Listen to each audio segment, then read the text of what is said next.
Hello students. तर आज आपण वेगवेगळे फायलम्स जे आपण पाहिलेले आहेत, क्लासिफिकेशन ऑफ ॲनिमल, ज्याच्यामध्ये आपण किंगडमचं क्लासिफिकेशन केलं इनटू द सब किंगडम आणि सब किंगडम नॉन कॉर्डिनेटचे विषय आपण माहिती घेताना क्रायटेरिया चेक केला की नेमकं कुठल्या प्रकारे आपल्याला क्लासिफिकेशन करायचंय. क्रायटेरियाज आपल्याकडे 5 होते: grade of organisation, body symmetry, germinal layer, body cavity आणि सेगमेंटेशन. तर मी काय केलंय, आता प्रत्येक फायलम शिकवताना मी महत्वाचं काम असं करणार की हे जे आपले 5 पॉइंट्स आहेत ते पॉइंट्स आपण नंतर डिस्कस करणार, म्हणजे त्याच्याबद्दल आपण आपल्याकडे इन्फॉर्मेशन स्टोअर्ड असणार, आपण त्या व्यतिरिक्तचे पॉइंट पाहण्याचं काम करणार. मग त्यामध्ये काय येणार बघा, सगळ्यात पहिला फायलम जो आहे तो आहे आपला Porifera. What is Porifera? Phylum जो पोरीफेरा असतो त्याच्यामध्ये असणारे जेवढे काही अॅनिमल्स असतात त्यांचं हॅबिटॅट ते ॲक्वॅटिक असतं. बघा बाळांनो, जेवढे पण तुम्ही फायलम शिकणार आहेत, मी तर जेव्हा अंडरलाईन वगैरे करून देतोय त्याकडे लक्ष द्या. तुम्ही कुठल्याही प्रकारचं फायलम घ्या, प्रत्येकाचा हॅबिटॅट तुम्हाला कॉमन दिसून येईल, दॅट इज ॲक्वॅटिक. तुम्हाला जर पॉइंट सुचलाच नाही की एखाद्या फायलम बद्दल काय लिहायचा, सरळ लिहून टाकायचा की that animal is belong to the aquatic life, that means it is living to the sea water, that is marine water, or sometimes it is living in the fresh water, depend करतं. Next, रिप्रोडक्शनच्या बाबतीत तुम्ही sexual reproduction प्रत्येक animal बद्दल लिहू शकता. Almost most of them shows the bisexuality, or some are hermaphrodites, or some shows the asexual reproduction, but sexual reproduction सुद्धा त्यांच्यामध्ये खूप साऱ्या ॲनिमल्स मध्ये बिलॉंग केलं जातं. आणि नॉन कॉर्डिनेट्स मध्ये सगळ्यांमध्ये सेक्शुअल रिप्रोडक्शन एक कॉमन पॉईंट असतो. सो सेक्शुअल रिप्रोडक्शन हा सुद्धा पॉईंट तुम्ही तुमच्याकडे ऍड करू शकता. सो अशा प्रकारे तुमच्याकडे हे 5 पॉईंट तर असणारच आहे, पण यासोबत तुम्हाला 2 पॉईंट कधीही लिहायला सोपे जातील. तर बघूया आपण फायलम पोरीफेरा. फायलम पोरीफेरा मध्ये स्पेशली जे ॲनिमल्स असतात ते अतिशय सिम्पलेस्ट बॉडीवाले असतात. They are mostly they are sponges, आणि स्पॉन्जेस असल्यामुळे त्यांच्याकडे छोटे छोटे पोरस होल्स असतात. There are numerous porous holes, that's why I have written the point that they are porous. By the way, याच्याकडे जे होल्स आहेत त्याला एक नाव पण आहे, ostia and oscula. Ostia and oscula. So ostia is the porous hole that in which the food is enter into the body, and throughout the oscula it moves out of the body. म्हणजे ऑस्टियाने अन्न, छोटे छोटे animals, organisms ते काय करतात, एकदम छोट्या छोट्या स्मॉल ऑर्गॅनिझम्स वरती त्यांचं फीडिंग चालू असतं, म्हणजे पोट भरणं चालू असतं. सो ऑस्टिया मधून अन्न येतं आणि ऑस्कुला मधून बाहेर पडतं, असं तुम्ही पाठ ठेवू शकता. नेक्स्ट, त्यांची जी बॉडी असते ती सपोर्ट केलेली असते बाय सम स्पायक्युल्स किंवा स्पॉन्जिन फायबरने, जे बनलेले आहेत कॅल्शियम कार्बोनेट किंवा सिलिकाने. बघा, स्पायक्युल्स म्हणजे काट्यासारखं स्ट्रक्चर्स असतात त्याच्या बॉडीवरती, आणि हे जे स्पायक्युल्स सारखं हे जे स्ट्रक्चर असतं ते कॅल्शियम कार्बोनेट आणि सिलिकाने बनलेलं असतं. Then their body is attached to substratum. Substratum म्हणजे एक प्रकारचा चांगला तगडा शब्द तुमच्या बोर्डाला वापरलाय. सबस्ट्रॅन्टम म्हणजे अटॅचमेंट केलेली असते, कुठेतरी आधार दिलेला असतो, आधारत्रीशी ते असे अटॅच असतात, आणि मग त्याला आधार मिळाल्यामुळे काम असं होतं की देअर इज नो लोकोमोशन, कुठल्याही प्रकारची हालचाल हे पोरीफेरा फायलम मध्ये असणारे जे ऑर्गॅनिझम असतात ते शो करत नाही, कारण ते सबस्ट्रॅन्टमला अटॅच असतात.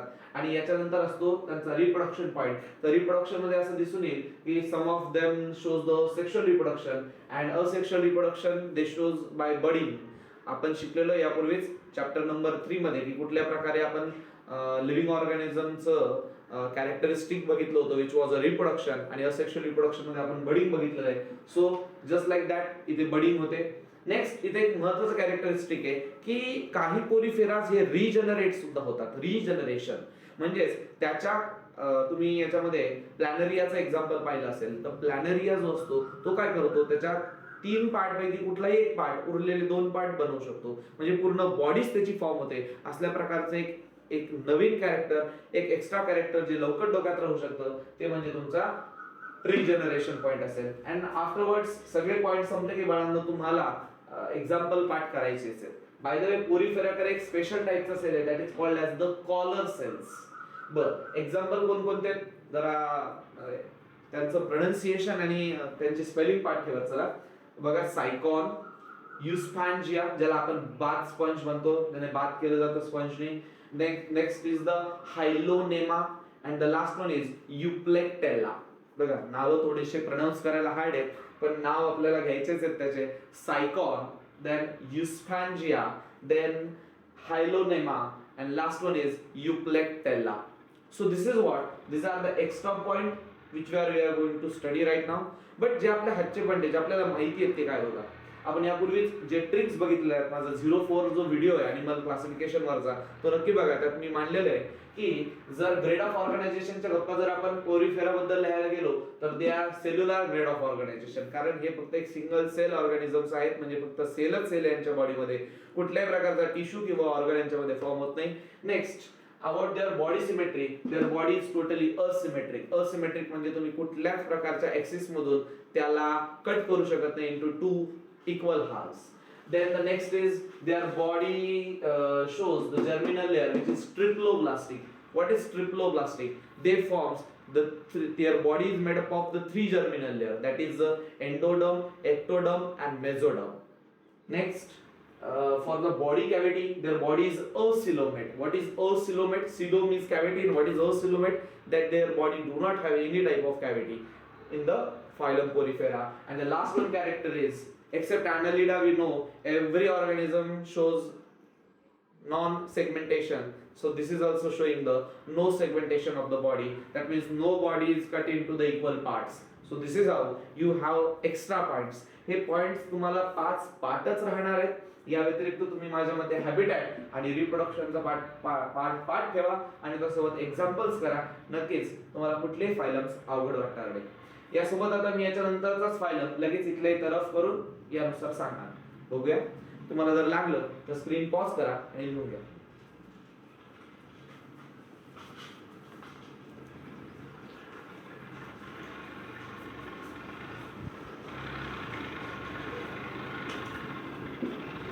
यानंतरचा जो फायलम आहे, सेकंड नंबरचा फायलम, दॅट इज सिलेंटरेटा.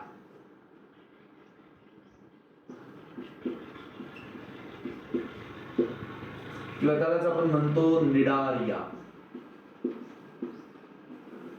मी तर मोस्टली निडारियाच म्हणतो, कारण निडारियावरनं त्याची कॅरेक्टरिस्टिक आहे which is presence of cnidoblast, ही पाठ राहायला जरा सोपी जाते.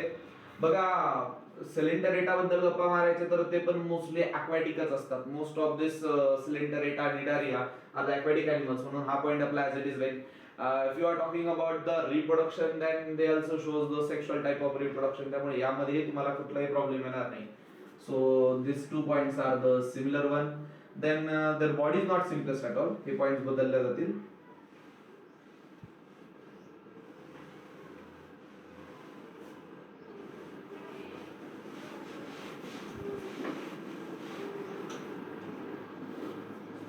बघा, तर जे सिलेंटरेटा किंवा निडारियामध्ये येणारे जे ऑर्गॅनिझम असतात मोस्टली त्यांची बॉडी सिलेंड्रिकल किंवा अम्ब्रेला शेपची असते.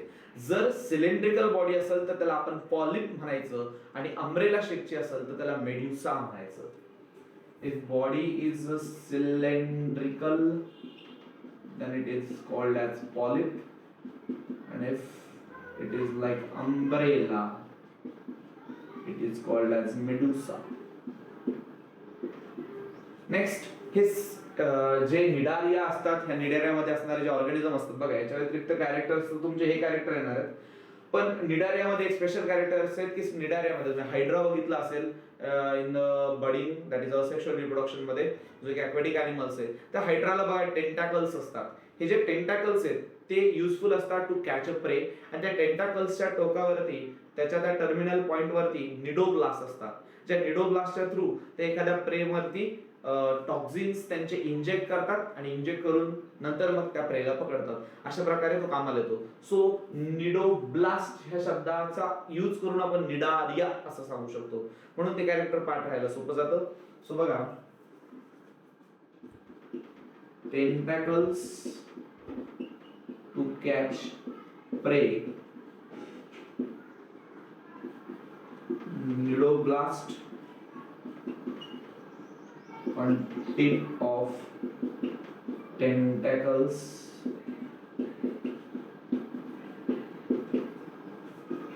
that releases toxic material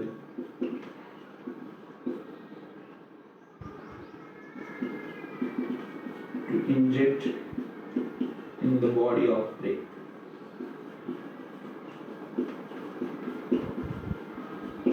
बघा, तर पुस्तकात मेन हेच पॉईंट आहे. आता याच्या व्यतिरिक्त आपल्याकडे एक्स्ट्रा पॉईंट काय, जरा नीट लक्ष द्या, ट्रिक्स आठवा. ग्रेड ऑफ ऑर्गनायझेशन, पोरीफेरा होतं म्हणून आपण सेल्युलर लिहित होतो. For Cnidaria this is having a cell tissue type of grade. म्हणजे आता जे सिलेंडरेटा किंवा निडारिया या फायलोमध्ये येणारे जे ऑर्गॅनिझम्स आहेत, जे अॅनिमल्स आहेत, त्या अॅनिमल्सच्या बॉडीमध्ये सेल आणि सेल पासून टिश्यू बनलेला असतो, पण टिश्यू पासून ऑर्गन काही फॉर्म झालेला नसतो. Next is body symmetry. बघा बॉडी सिमेट्री बाबतीत निडारिया हा सुद्धा आपल्याला सिमेट्रिक नाही, तर काही बाबतीत तो आपल्याला रॅडियली सिमेट्रिक मिळतो. So this shows the radial symmetry. Then about Nidaria, there is a special point that Nidaria is diploblastic. Diploblastic means there is a absence of the middle layer which is mesoderm. Mesoderm is absent. यांच्या बॉडीमध्ये mesodermal layers present नसते. Cnidaria फार महत्त्वाचा point आहे. Next for the body cavity their body is also acoelomate. We know that की जोपर्यंत ऍस्केलमेंथिस येत नाही तोपर्यंत सगळे हे असिलोमेट असतात, म्हणजे त्यांच्या बॉडीमध्ये कॅव्हिटी दिसत नाही आणि ऑलमोस्टली ॲनलिडा नाही, म्हणून नो सेगमेंटेशन हा पॉइंट सुद्धा याच्यासाठी ॲज इट इज राहील. सो पुन्हा एकदा आपण बघूया की आपण काय काय पाहिलंय. आपण पाहत आहोत सिलेंडरेटा किंवा निडारिया फायलम बद्दल. तर आपल्याला याच्यातून असं दिसतं की त्यांचं जे हॅबिटॅट आहे बघा, इक्वल तुम्ही ॲक्वॅटिक प्रत्येकासाठी लिहू शकता, that is marine or into the fresh water. About reproduction point तुम्ही सेक्शुअल पॉइंट हा सगळ्यांमध्ये ऍड करू शकता, no doubt there. Then about the shape, the shape, if shape is cylindrical then call it as polyp. If shape is like a umbrella then call it like a medusa. Then we have found that their body have a tentacles. त्यांच्या बॉडीकडे tentacles असतात आणि या टेंटॅकल्सच्या कोपऱ्यावरती बघा मी तुम्हाला show करू शकतो tentacles कसे असतात. की सपोज जर हायड्रा आहे त्याच्याकडे असे टेंटॅकल्स असतात आणि हे जे टेंटॅकल्स असतात त्याच्या कोपऱ्यांवरती इथे असतात निडोब्लास्ट. तो निडोब्लास्ट काय असतो, तो निडोब्लास्ट यूज केला जातो to inject the toxic material into the body of a prey to catch it. So catch केलं जातं टेंटॅकल्सने आणि त्याला इंजेक्ट करायचं असेल टॉक्सिकने तर निडोब्लास्टने केलं जातं. अशी माहिती तुम्हाला निडारियाबद्दल मिळेल. आणि आपले जे एक्झॅक्ट पॉइंट जे आपल्याला पाठच राहतात ते म्हणजे as a grade of organisation cell tissue टाइपचे. Next their body shows the radial symmetry. Then the next is the very important that the cnidaria is the only phylum out of the non chordates which having a diploblastic germinal layer. That means there is an absence of mesoderminal layer. Their body is acoelomate, they do not have the cavity and almost their body shows the segmentation. Now about the examples बघा कोणकोणते examples येणार.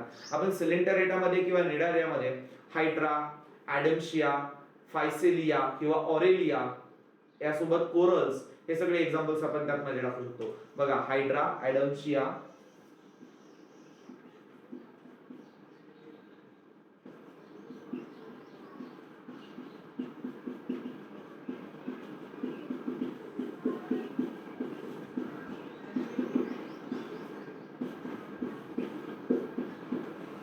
यापैकी जो ॲडम्शिया असतो त्या ॲडम्शियाला C ॲडमॉन असं म्हणून ओळखलं जातं. जो फायसेलिया असतो हा फायसेलियाला अजून एक नाव आहे पोर्तुगीज मॅन ऑफ वॉर. त्यानंतर याच्यामध्येच बघा ऑरेलिया म्हणून असतं, ज्या ऑरेलियाला आपण जेलीफिश नावाने ओळखतो. So this Aurelia are nothing but type of a jellyfish. And last one is corals. बघा तुम्ही जर कधी डीप सी डायव्हिंग करायला जर गेले तर डीप सी डायव्हिंग करताना तुम्हाला समुद्र तळाला किंवा नदीच्या तळाला मोस्टली समुद्रातच तुम्हाला कोरल्स दिसून येतील. That corals are nothing but member of phylum cnidaria. So this is what you are studied the phylum cnidaria and or coelenterata. आता आपण याच्यानंतरचा फायलम म्हणजे प्लॅटीहेल्मिंथिस ज्याला आपण फ्लॅट वर्म म्हणतो तो बघणार आहे. तोपर्यंत तुम्ही तुमची स्क्रीन पॉज करा आणि लिहून घ्या.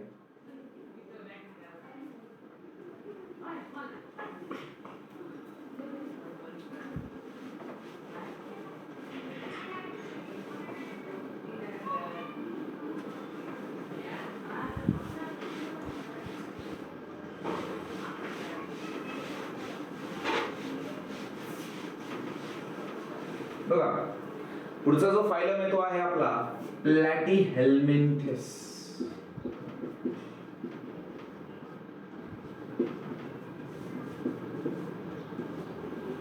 स्पेलिंग पार्ट असू द्या, फार महत्वाचं आहे. ज्यावेळेस पण तुम्ही बायोलॉजीच्या बद्दल एखादा चॅप्टर घेता त्याच्यामधले तुमचे स्पेलिंग मिस्टेक्स होण्याची शक्यता जास्त असते.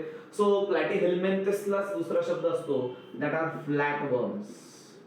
बर, फ्लॅट वर्म्स म्हणायचं कारण असं असतं की their body is very flat, flat like a strip or like a leaf.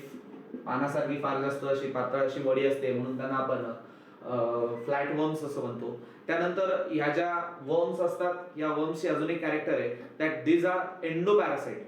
त्या ॲक्वॅटिक तर आहेतच आहे, त्यांचं हॅबिटॅट महत्वाचं आहे की एंडोपॅरासाइट्स. एंडोपॅरासाइट म्हणजे त्या एखाद्या बॉडीच्या मध्ये राहतात, तिथे राहून तिथले पौष्टिक घटक शोषून घेतात, म्हणजे दुसऱ्याच्या न्यूट्रिएंट्सवर जगायचं. पण पॅरासाइटचे दोन प्रकार असतात, एंडो म्हणजे शरीराच्या आत राहणारा आणि एक्टो म्हणजे शरीराच्या बाहेर राहणारा. जसं की आपण गावाकडचे लोक आपल्याला प्राण्यांच्या अंगावरती बसणारा ढेकून पण कळतो, त्यानंतर आपल्याला गोचिड कळतो. गोचिड एक्टोपॅरासाइट असतो, म्हणजे तो बॉडीच्या बाहेर राहतो आणि मग तिथून तो रक्त पिण्याचं काम करत असतो. सो असे पॅरासाइट्स असतात. सो याच्यामध्ये जो तुमचा प्लॅटीहेल्मिंथेस आहे तो एक प्रकारचा एंडोपॅरासाइट असतो. देन नेक्स्ट इज याच्यामधलं जे रिप्रोडक्शनचा प्रकार आहे तो सेक्शुअल आहे, पण mostly that is hermaphrodite.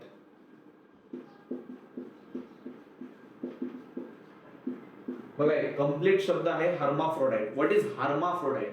Hermaphrodite are those animal which have both parts, male as well as female.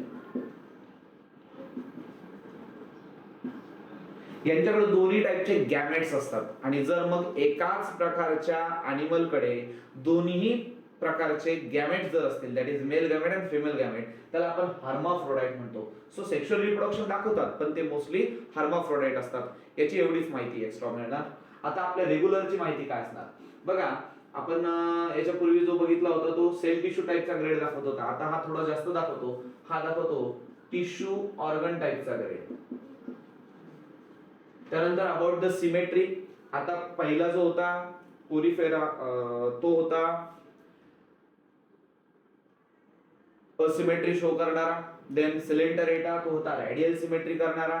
जो प्लॅटीहेल्मिंथेस आहे तो शो करतो बायलॅटरल सिमेट्री.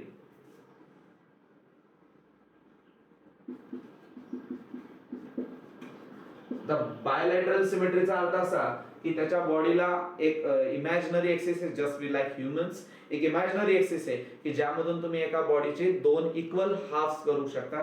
नेक्स्ट, एकटा जर निडारिया जर सोडला तर बाकी सगळे ट्रिप्लोब्लास्टिक असतात, म्हणून हा पॉइंट पुढे आपला कंटिन्यू चालणार. देन अबाउट प्लॅटीहेल्मिंथेस, प्लॅटीहेल्मिंथेस सुद्धा असिलोमेट आहेत. They do not have a body cavity. And after that there is about segmentation. Mostly अजून annelida आला नाही, म्हणून हा सुद्धा सेगमेंटेशन शो करत नाही. तसे छोटेसेच पॉइंट तुम्हाला एक्स्ट्राचे प्लॅटीहेल्मिंथेस बद्दल आहे, म्हणून पाठ ठेवायला जरा महत्वाचं आहे. बघा, आपला हॅबिटॅट वाला पॉइंट जो की सगळीकडे कॉमन आहे, दॅट इज ॲक्वॅटिक. पाठ ठेवा की most of the time platyhelminthes are the endoparasites. Net about the reproduction, they shows the sexual reproduction, but they are hermaphrodite mostly. Hermaphrodite means they have the both gametes, that is male and female gametes, so they don't require partner, we can say that. And mostly the examples are planaria, liver flu and tapeworm.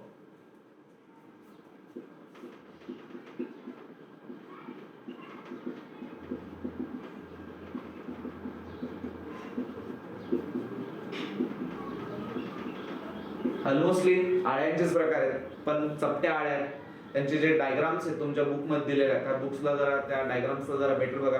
कारण chapter मध्ये जे question answers तुम्हाला मिळतील, जे पेपरला येण्याची शक्यता आहे, त्यामध्ये तुम्हाला डायग्राम येतील आणि त्या डायग्राम वरून तुम्हाला त्याचं किंगडम, त्याचं फायलम, त्याचा क्लास हे सगळं सांगणं गरजेचं राहील. सो त्यासाठी तुम्ही डायग्राम्स बघून तो कोणता ऑर्गॅनिझम आहे, कोणत्या फायलम मध्ये येतो हे तुम्ही पाठ ठेवायला पाहिजे. म्हणजे जसं मी तुम्हाला इथं नावं पाठ करायला लावतोय, तसं तुम्ही डायग्राम नुसार त्याला पाठ करावं असं मी तुम्हाला सजेस्ट करेन. Next we are going to study the next phylum. हा थर्ड फायलम होता, दॅट इज प्लॅटीहेल्मिंथेस. नाव आपल्याला ॲस्केल्मिंथेस बघायचा. स्क्रीन पॉज करून तुम्ही लिहून घ्या.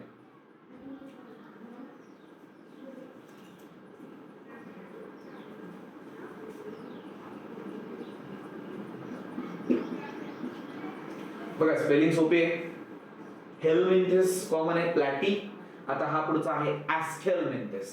आता ऍस्केलमेंथेसलाच दुसरं एक नाव असतं, that is round worm.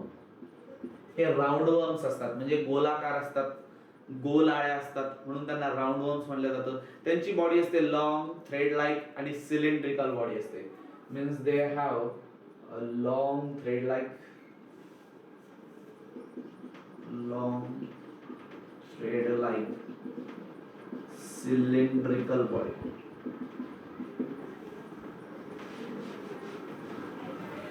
Next about the aschelminthes. हे ऍस्केलमेंथेस जे असतात ते पण aquaticच असतात, टेरेस्ट्रियल सुद्धा असतात बरं का, आणि ते सुद्धा एंडोपॅरासाइट्सच असतात. मोस्टली ह्या ज्या अळ्या आहेत, म्हणजे प्लॅटीहेल्मिंथेस घ्या किंवा ऍस्केलमेंथेस घ्या, त्या एंडोपॅरासाइट असतात, त्या बॉडी मध्ये मिळतात. About the sexual reproduction, they are not hermaphrodite, they are unisexual. जसं तुम्हाला कॉमनली माहिती आहे की male is different and female is different, so bodies are different and their gametes are also be not into the same or animal, so that shows the normal sexual reproduction and that's it. So याच्या ऍस्केलमेंथेसचे आता अजून point काय ना बघा, याच्यानंतर ग्रेडचा गप्पा आपल्याला करता येणार नाही, कारण याच्यानंतर जेवढे ऑर्गॅनिझम येतील ते सगळेजण एकाच प्रकारचं ग्रेड दाखवतील, ते म्हणजे ऑर्गन सिस्टम वाला. यांच्या बॉडीमध्ये चांगले ऑर्गन तर फॉर्म झालेलेच असतात, पण त्यांच्या शरीरामध्ये याची सिस्टम सुद्धा असते, दॅट इज ऍस्केलमेंथेस. नंतर ऍस्केलमेंथेस सुद्धा बायलॅटरल प्रकारचं बॉडी सिमेट्री दाखवते, that you can they have a imaginary axis and you can cut the body into the two equal halfs. Then almostly एकदा निडारिया जर सोडला तर सगळे triploblastic, they have all 3 layers, germinal layers. आता मात्र ऍस्केलमेंथेस बद्दल असं असणार की आपला ऍस्केलमेंथेस सुद्धा असिलोमेटच असणार आहे, नाही सॉरी, हा सुडोसिलोमेट असणार आहे.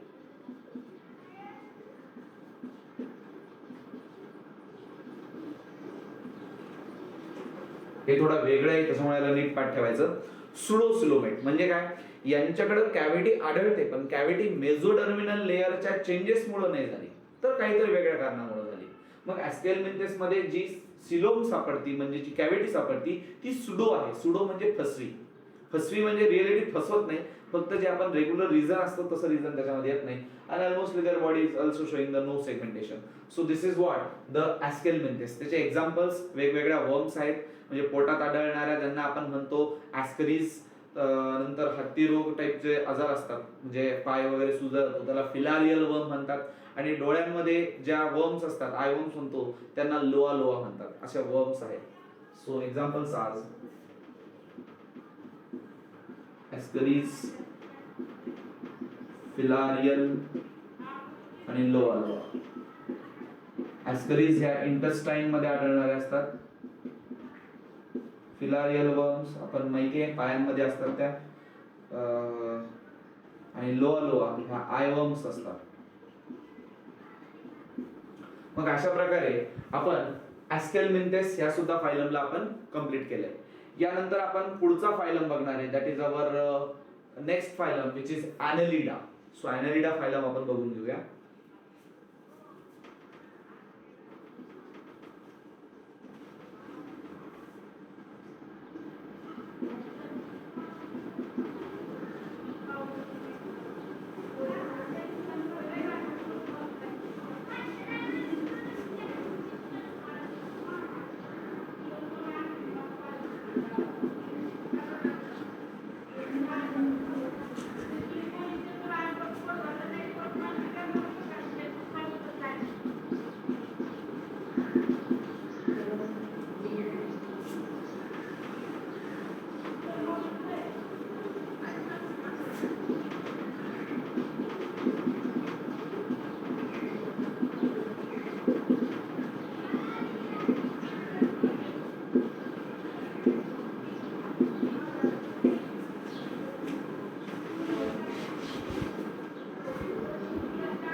So this is annelida. बघा ॲनालिडा काय, आपण आतापर्यंत ऐकलं होतं, तो महत्वाचा पॉईंट, ॲनालिडा सेगमेंटेड बॉडी दाखवतो. याची बॉडी इक्वल याच्यामध्ये कट केल्या जाऊ शकते. जसं की सेंटीपेड, मिलीपेड मी तुम्हाला सांगितलं होतं, पैसा किंवा गोम बघा, यांची बॉडी एक्झॅक्टली कट होते इनटू द इक्वल पार्ट्स, म्हणून आपण याला ॲनालिडा म्हणतो. ॲनालिडाची बॉडी मोस्टली लॉंग असते, सिलेंड्रिकल असते आणि मेटामेरिकली सेगमेंटेड असते. एक्झॅक्टली सेगमेंटेशन कसं होतं. लोकोमोशन करण्यासाठी यांच्याकडे स्पेशल टाइपचे ऑर्गन असतात, विच आर सीपी, पॅरापोडिया और sucker. Next, if you are talking about reproduction, they are sexual, they reproduce by the sexual means, जे की युनिसेक्शुअल किंवा हार्माफ्रोडाइट सुद्धा असू शकतात. मीन्स मेल फिमेल गॅमेट वेगवेगळे पण असू शकतात वेगवेगळ्या ऑर्गॅनिझम मध्ये. तर एकाच ऑर्गॅनिझम मध्ये दोन्ही पण गॅमेट असू शकतात, म्हणजे हार्माफ्रोडाइट पण असू शकतात. About habitat, they are aquatic, but it is need to be notice that Platyhelminthes Aschelminthes was endoparasite and here the Annelida are ectoparasite. ecto म्हणजे बॉडीच्या बाहेर तो असतो, कुठल्याही शरीराच्या बाहेर राहून तो काय करतो तर रक्त शोषून घेतो, म्हणजे न्यूट्रिएंट्स घेण्याचं काम करतो. So those are ectoparasites. Then if you are going into the next points, that is how they grade organization, तर ऑलमोस्टली ते पण ऑर्गन सिस्टम वाले शो करतात. बॉडी सिमेट्री यानंतर जेवढे येणार आहे तेवढे सगळे बायलॅटरल शो करतात. ऑलमोस्टली निडारिया नाही म्हणून सगळे ट्रिप्लोप्लास्टिक आहेत. बाय द वे, आता मात्र इथून पुढे सगळ्यांकडे सिलो म्हणजेच कॅव्हिटी असणार आहे, म्हणून इथे थोडा बदल होईल. इथे येणार you coelomate. And the last is, and very important, that this is the only phylum which shows the segmentation property. Now about the examples, या याच्यामध्ये जे एक्झाम्पल्स आहेत ॲनालिडा मध्ये येतं बघा, लीच किंवा नेरिस अशा टाइपचे एक्झाम्पल्स येतात, किंवा तुम्ही अर्थवर्म बघितले असेल, गांडूळ, ते सुद्धा याच्यामध्ये समावेश होतो. So the examples are earthworm, leech and Nereis. So this is how आतापर्यंत आपण जवळपास 5 प्रकारचे जे फायलम्स आहेत, ते 5 प्रकारचे फायलम्स आपण इथं पाहिले. सगळ्यात पहिला फायलम पाहिला आपण porifera, then we have studied cnidaria और coelenterata, then next was platyhelminthes, aschelminthes and this was annelida. So this is how तुम्हाला तुमच्या प्रत्येकाच्या फायलमला लर्न करण्यासाठी तुमचे बेसिक पॉइंट्स इथं आहेत. हे पॉइंट्स व्यतिरिक्त तुम्ही हॅबिटॅट अँड रिप्रोडक्शन करा, एक्स्ट्रा पॉइंट आला तर बेटर आहे, पण एक्झाम्पल्स पाठ करण्यावरती विशेष भर द्या. याच्यानंतरच्या सेक्शन मध्ये आपण उरलेले फायलम्स नक्कीच बघूया. थँक्यू.